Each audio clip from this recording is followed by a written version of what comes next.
We have discussed so far liberation theology from the Latin American context and Black liberation theology, uh, both contextual.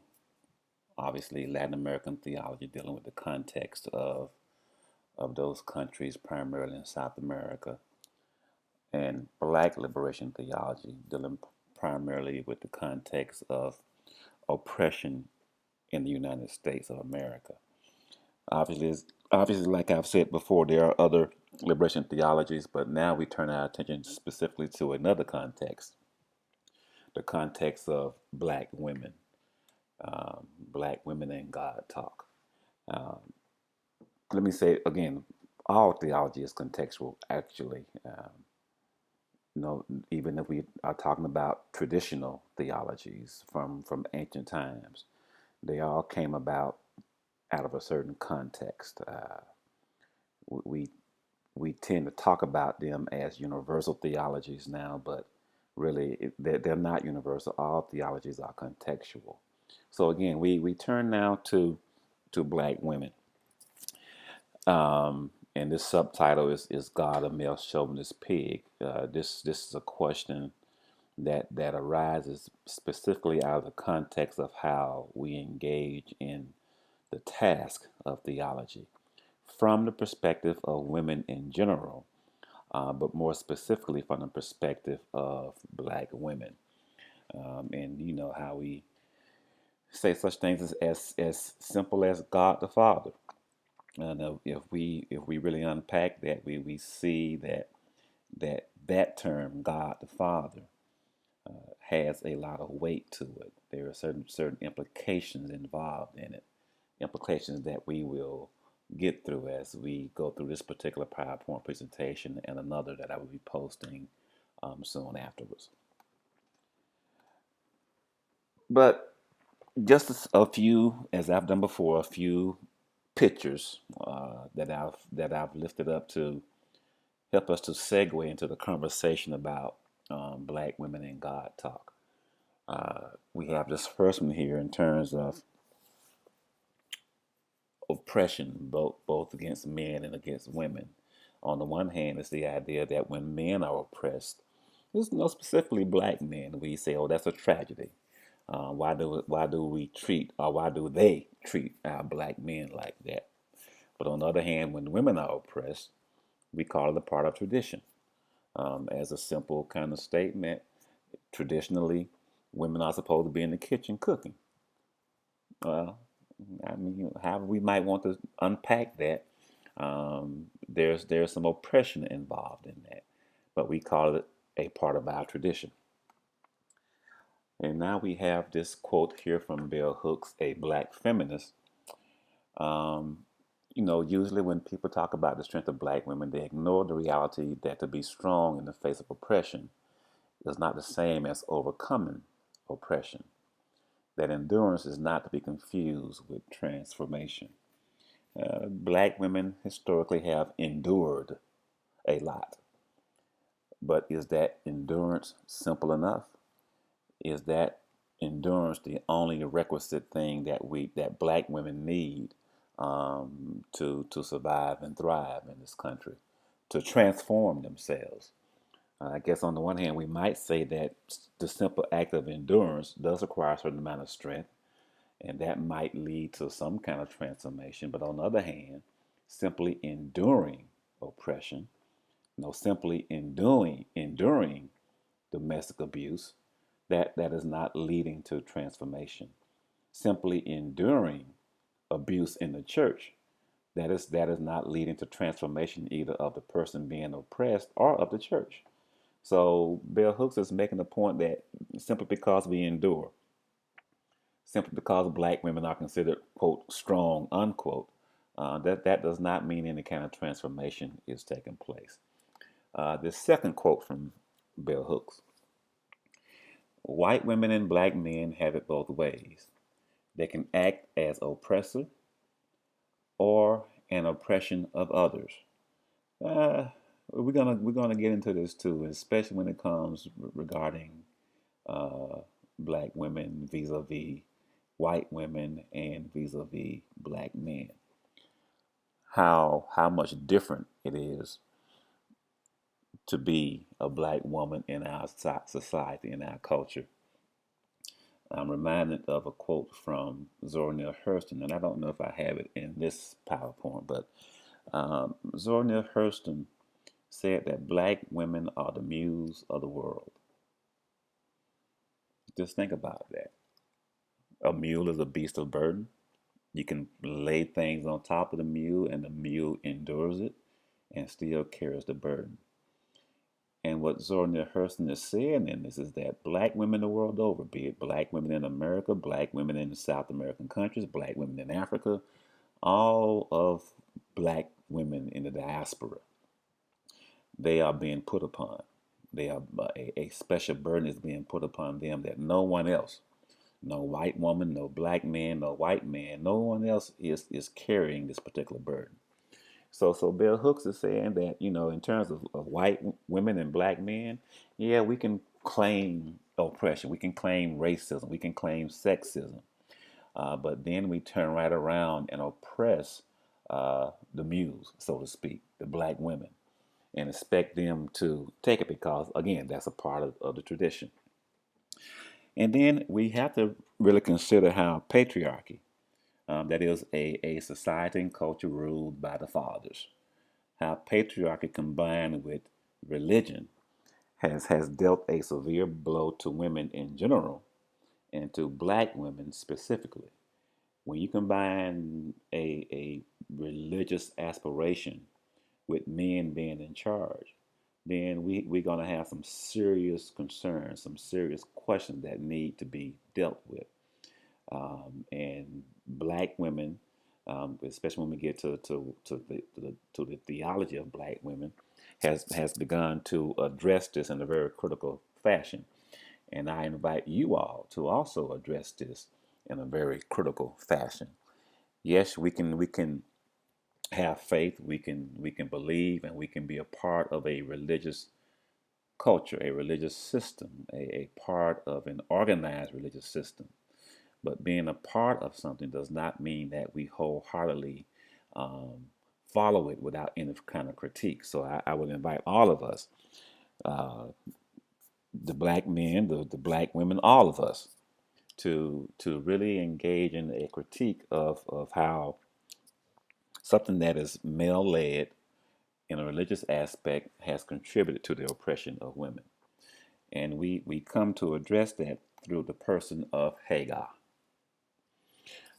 We know, especially from Williams' book, Hagar is a central character in Sisters in the Wilderness. She uses Hagar as a trope, as a symbol to deal with how black women how black women experience the religious aspect of society. So we're going to get into how Hagar acts as a surrogate. And this is somewhat coming from Sisters in the Wilderness. I'm not going to go through it point by point. You need to read the text for yourselves. You have the signed chapters to read, but I'm just going to lift up some examples of how Hagar acts as a surrogate. First, we need to understand what a surrogate is. This is comes straight from Webster Dictionary.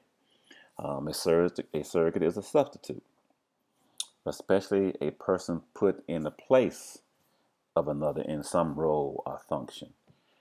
That is, a surrogate stands in place of somebody else um, for whatever reason that somebody else cannot or will not do what is expected of them. So somebody else stands in that place. In surrogacy, the practice by which a woman becomes pregnant and gives birth in order to give it to someone who cannot have children.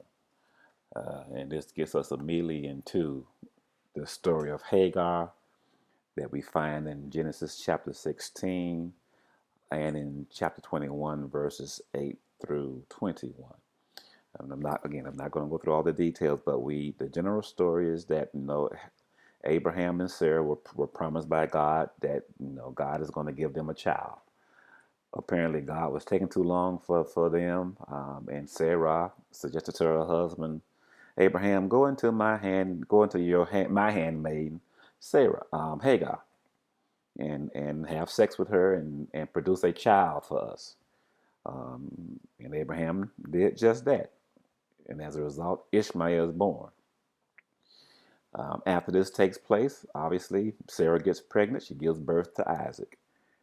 Some dispute arises between Hagar and Sarah, and Sarah goes to her husband Abraham, get rid of this Egyptian slave woman, get rid of her and her child. So Abraham, at the behest of Sarah, his wife, throws Hagar out, and she is in the wilderness, um, alone with her child. At the point of death, God, through an angel, speaks to her and basically tells her to go back to the house of Abraham and Sarah. But don't worry, Hagar, I'm going to make your son a great nation also.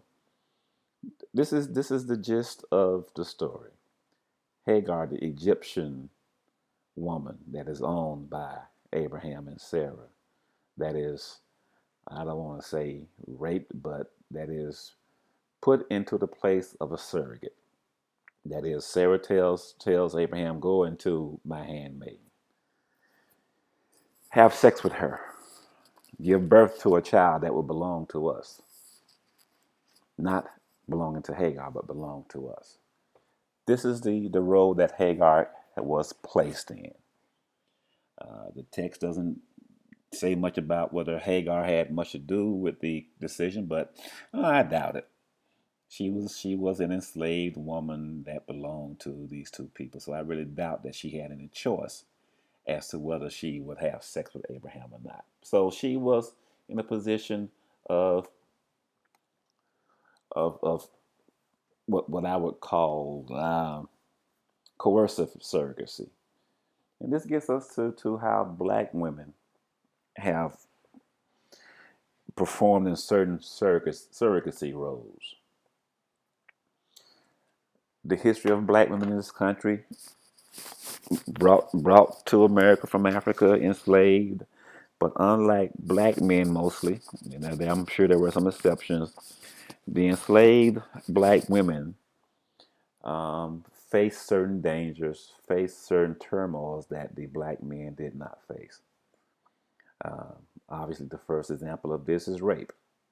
Um, Again, I'm sure there were some black men that were raped also, but that rape was a well-known tool used by the plantation owner to against the black women. So black women were forced into these surrogacy roles of sex partner to the white male plantation owner. Not necessarily because the white woman could not or would not have sex with the plantation owner, but it was simply because of the coercive nature of the tool of enslavement. That we will use these black women to produce for us, to serve for us when our sexual needs need to be met. And black women had to do certain things to survive that, whatever the case may be. But in this condition, surrogacy was an enforced condition. Black women were made to um, perform certain duties, perform certain tasks that black men were not made to do, that white women were not made to do. And sometimes, especially after the period of enslavement, black women engaged in voluntary servitude. And I use the term voluntary loosely because if a condition exists whereby your choices are limited, you are merely making a choice for something out of that limitation.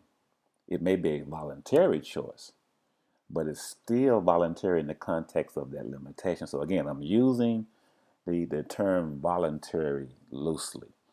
But black women began to engage in certain things out of that necessity for survival, not just survival for herself, but survival also for her black male partner or partners, or for her black family, for her black community.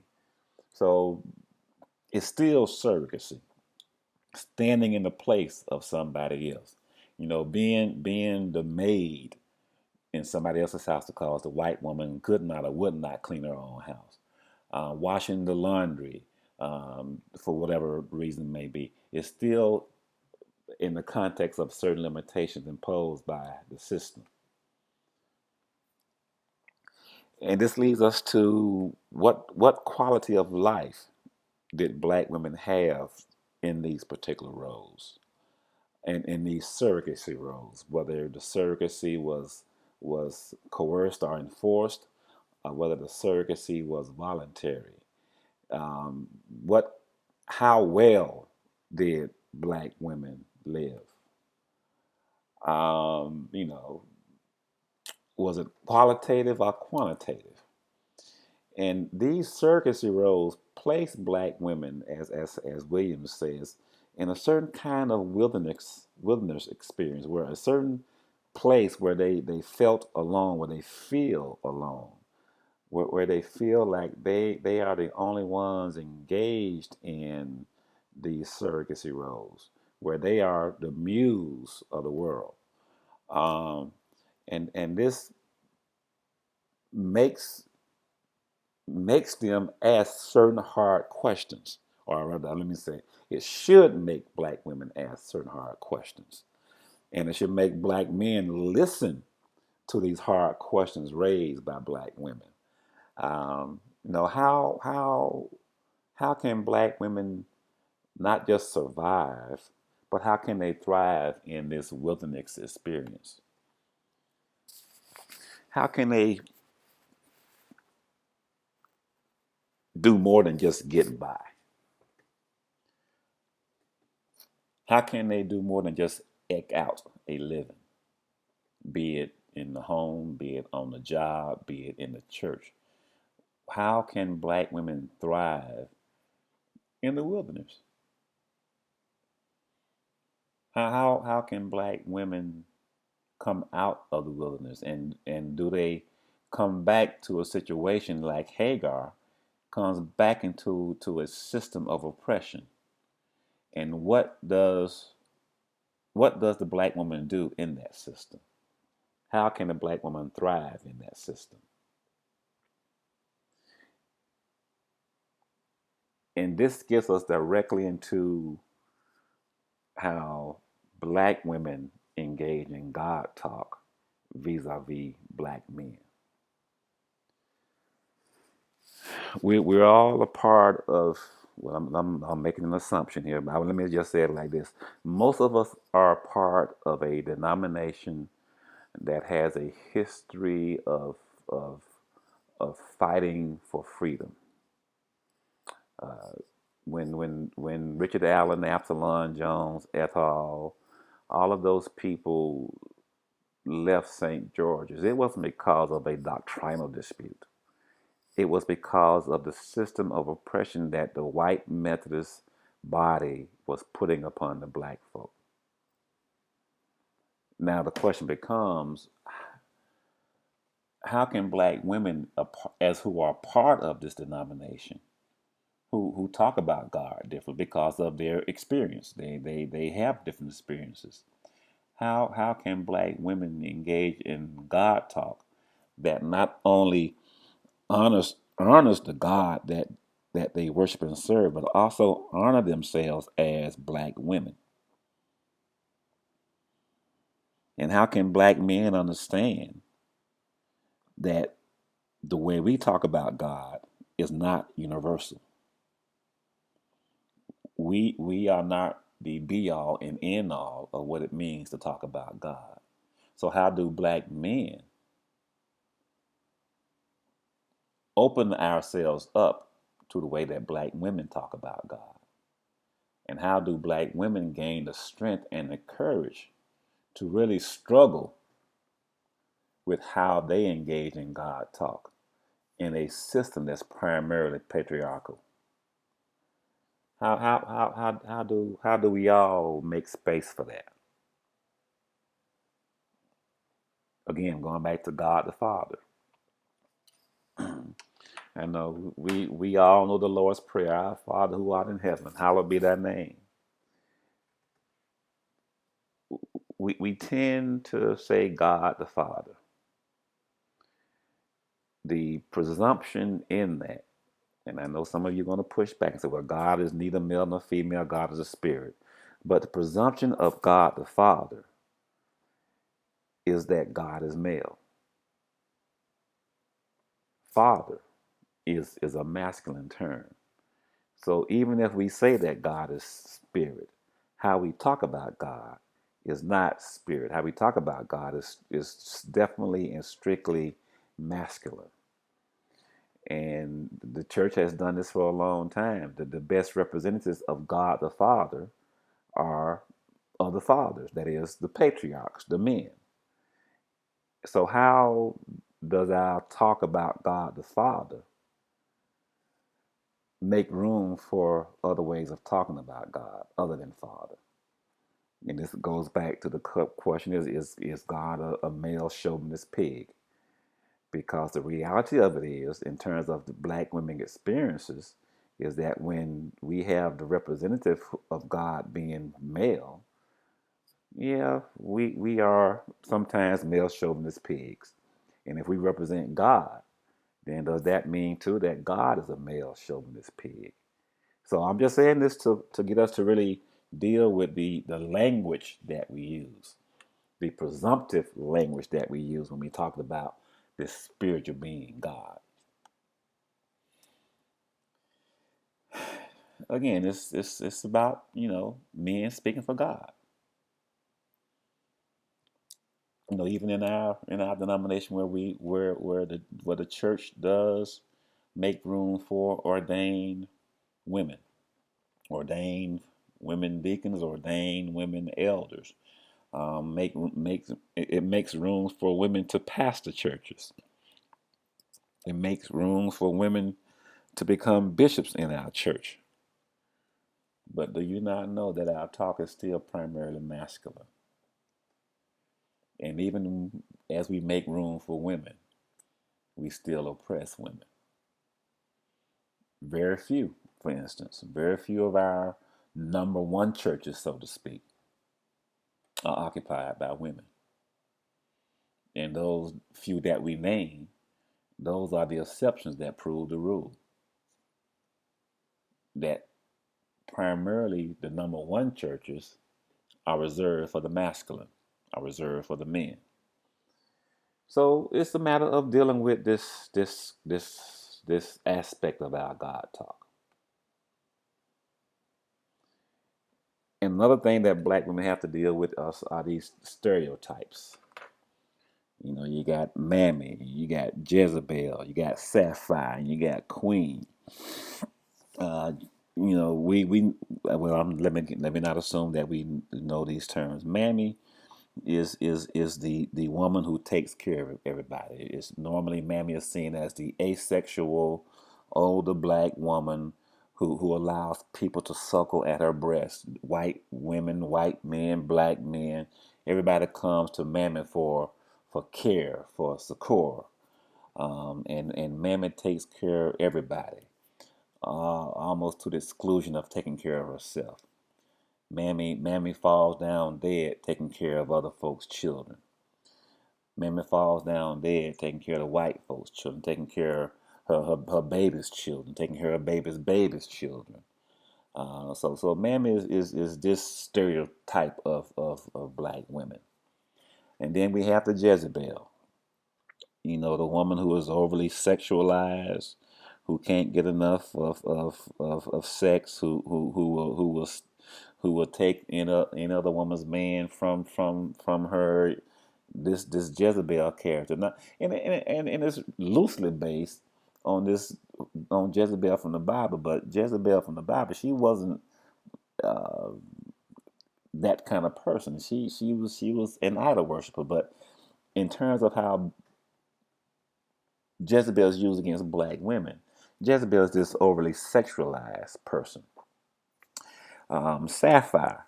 I don't know how many of you are familiar with the old Amos and Andy radio show. But Sapphire was the wife of, I think, Andy.